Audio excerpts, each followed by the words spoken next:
ఇకపోతే వృషభ రాశి, ఈ వృషభ రాశి వారి యొక్క పరిస్థితి ఎలా ఉంటుందనంటే, వృషభ రాశి నుంచి గురుడు అర్ధాష్టమంలో ఉన్నాడు, సింహంలో. వృషభం, మిథునం, కర్కాటకం, సింహం 4వ స్థానంలో అర్ధాష్టమంలో ఉన్నాడు. రేపు ఆగస్టు నుంచి 5వ స్థానానికి వస్తాడు కాబట్టి కొంత ఉపశమనం కలుగుతుంది. 4వ ఇంట్లో ఉన్నటువంటి రాహు వల్ల కూడా కొన్ని చికాకులు ఉన్నాయి. దానివల్ల ఏంటనంటే, తల్లికి మన ఇంట్లో ఆరోగ్యం బాగులేదు అని అంటే కనుక వాళ్ళకి కొన్ని చికాకులు ఏర్పడే అవకాశాలు కూడా ఈ సంవత్సరం.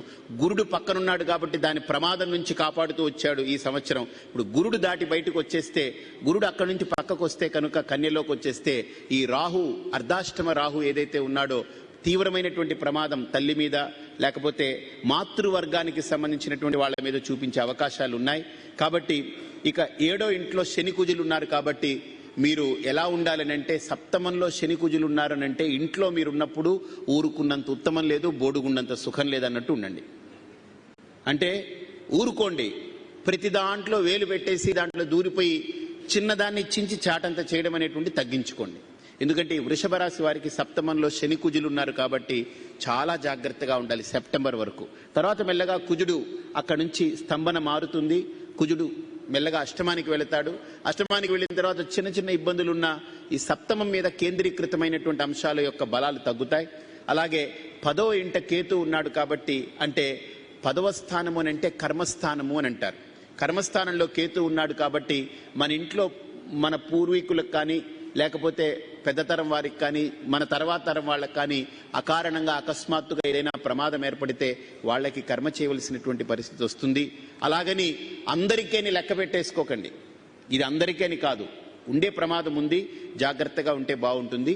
అయితే వృషభ రాశి వారికి ఈ సంవత్సరం ఆదాయం 11, వ్యయం 14. అంటే కొద్దిగా వ్యయమే ఎక్కువ శాతం ఉంది. అలాగే రాజపూజ్యం 4, అవమానం 7. అంటే అవమానకరమైనటువంటి అవమానంలో కొద్దిగా ఎక్కువగానే ఉంది. కాబట్టి ఈ రాశి వారు కూడా ఈ సంవత్సరం చాలా జాగ్రత్తలు పాటించాల్సిన అంశం ఉంది. ఈ రాశి వారికి ప్రారంభం కంటే మధ్యకాలం నుండి అనగా ఆగస్టు 15 తర్వాత కొంత అనుకూల సమయం. కృష్ణా పుష్కరాలు ప్రారంభమైపోయిన తర్వాత నుంచి ఈ రాశి వాళ్ళకి కొద్దిగా సమయంలో అనుకూలత మొదలవుతుంది. ప్రారంభంలో వృత్తిరీత్యా స్థానచలనం లేదా ఉన్న ఊరిలోనే నివాసం ఉన్న ఇంటి నుండి వేరొక ఇంటికి మారే అవకాశాలు కనపడుతున్నాయి. అంటే ఇల్లు మారొచ్చు, లేదా మీ ఉద్యోగమే మారొచ్చు, లేదా మీ వ్యాపారంలో కొత్తదనాన్ని తీసుకొచ్చి వ్యాపారము మార్చుకోవచ్చు. అలాగే బంధువులతో ఎవరితో అయితే సాన్నిహిత్యం ఉందో వారితో మీ మాట వల్ల కానీ మీ చేత వల్ల కానీ అకారణ వైరం ఏర్పడేటువంటి, విరోధం ఏర్పడేటువంటి అవకాశం ఉంది. భార్య లేదా భర్తకు ఆరోగ్య భంగం కలగవచ్చు. దీనివల్ల ధనము బాగా ఖర్చు చేస్తారు. గృహంలో వృధా వ్యయం తగ్గించుకోవడం చాలా మంచిది. అనవసరమైనటువంటి ఖర్చులు పెరుగుతూ ఉంటాయి, వాటిని కట్ చేసుకోండి, కంట్రోల్ చేసుకోండి. అలాగే విద్యార్థులు అధిక శ్రమ పెట్టాల్సి వస్తుంది. దైవ బలానికై దేవాలయ సందర్శనం ఖచ్చితంగా చేయడం, పారాయణ చేయడం, అలాగే మనము మన చేతనైనంత ఒక మంచి సేవా కార్యక్రమంలో ఇమడడం వల్ల మన మానసికమైనటువంటి వైకల్యాలు కొన్ని తగ్గుతాయి. అలాగే వ్యాపారస్తులు సెప్టెంబర్ నెల వరకు దూకుడుగా వ్యవహరించకుండా ఆచితూచి అడుగు వేయడం మంచిది. సెప్టెంబర్ చివరి నుండి చురుకుగా నిర్ణయాలు తీసుకోవచ్చు. మీ సన్నిహితులు లేదా జ్ఞాతుల నుండి దుర్వార్త వినేటువంటి ప్రమాదం ఉంది కాబట్టి కొద్దిగా దుర్వార్త వినడానికి కొద్దిగా సిద్ధంగా ఉండండి. కొన్ని సందర్భాల్లో మీరు ఇచ్చిన మాట తప్పడం వల్ల కొన్ని ఇబ్బందులు ఎదుర్కోవాల్సి వస్తుంది. అపవాదులు ఎదురయ్యే సూచనలున్నాయి, జాగ్రత్తగా వ్యవహరించండి. అత్యాశపడి బెట్టింగులు, పందాలకు కూడా పరిగెట్టేటువంటి పందాల రాయిళ్లు, బెట్టింగుల రాయిళ్లు కూడా ఈ సంవత్సరం చాలా ఇబ్బందికి గురయ్యేటువంటి ప్రమాదం ఉంది. అలాగే సన్నిహితులు లేదా మీ వ్యాపార భాగస్వాములతో మీకు స్పర్ధలు ఏర్పడేటువంటి అవకాశం ఉంటుంది. అంటే మీ యొక్క పార్ట్నర్స్ ఎవరైతే ఉంటారో వాళ్ళతోటి కొన్ని మానసికంగా కొన్ని డిస్టర్బెన్సెస్ ఏర్పడేటువంటి అవకాశం ఉంది. జాగ్రత్తలు తీసుకోండి. సంతానం వల్ల మానసికమైనటువంటి చికాకులు ఏర్పడే అవకాశాలు ఉన్నాయి. కోర్టు వ్యవహారాలు మీకు గతంలో కంటే ఇప్పుడు కొద్దిగా మందకొడిగానే సాగే అవకాశాలు ఉన్నాయి కాబట్టి జాగ్రత్తగా కోర్టు వ్యవహారాలను కూడా సంయమనంతో పరిష్కరించుకునేటువంటి దిశగా ప్రయత్నాలు వేయండి.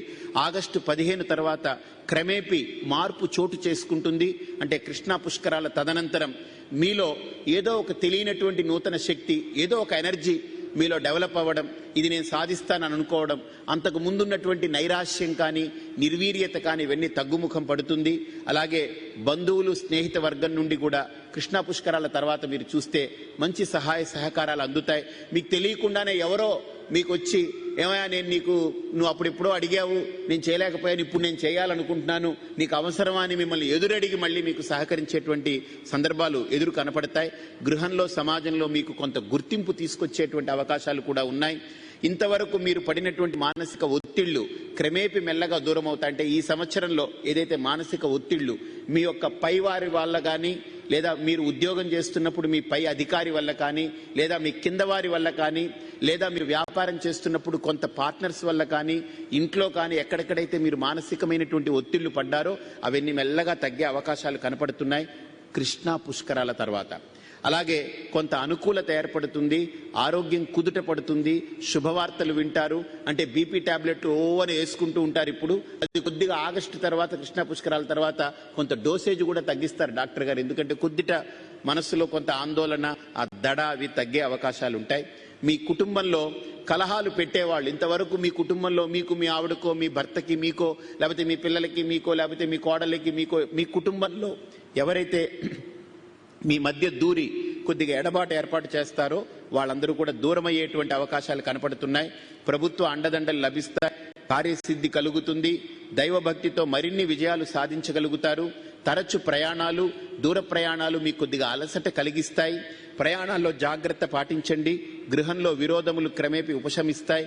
క్రీడారంగంలో ఉన్నటువంటి వారికి కొద్దిగా ప్రతిభ పురస్కారాలు కూడా అందే సూచనలు కనపడుతున్నాయి.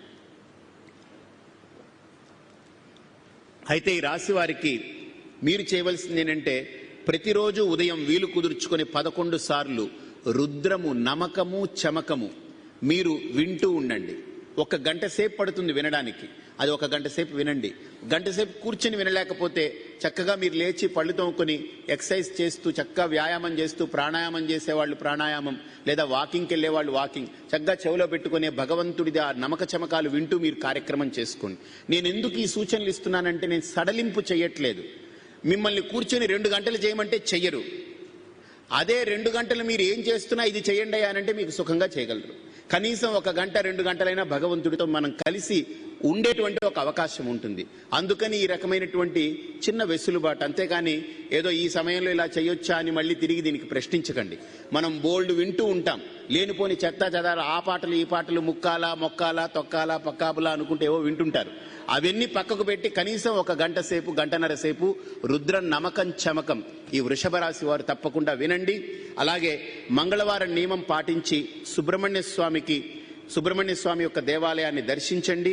అలాగే ప్రతి మంగళవారం గోవుకు ప్రత్యేకించి ప్రతి మంగళవారం గోమాతకి నువ్వులు బెల్లం కలిపినటువంటి 7 ఉండలు, నువ్వులు బెల్లం కలిపినటువంటి ఉండలు, అది కూడా చిన్న గోలికాయలా కాకుండా ఒక టొమాటో సైజులో ఒక 7 ఉండలు ఒక గోవుకు కానీ లేకపోతే 2-3 గోమాతలకు కానీ తినిపించే ప్రయత్నం చేయండి.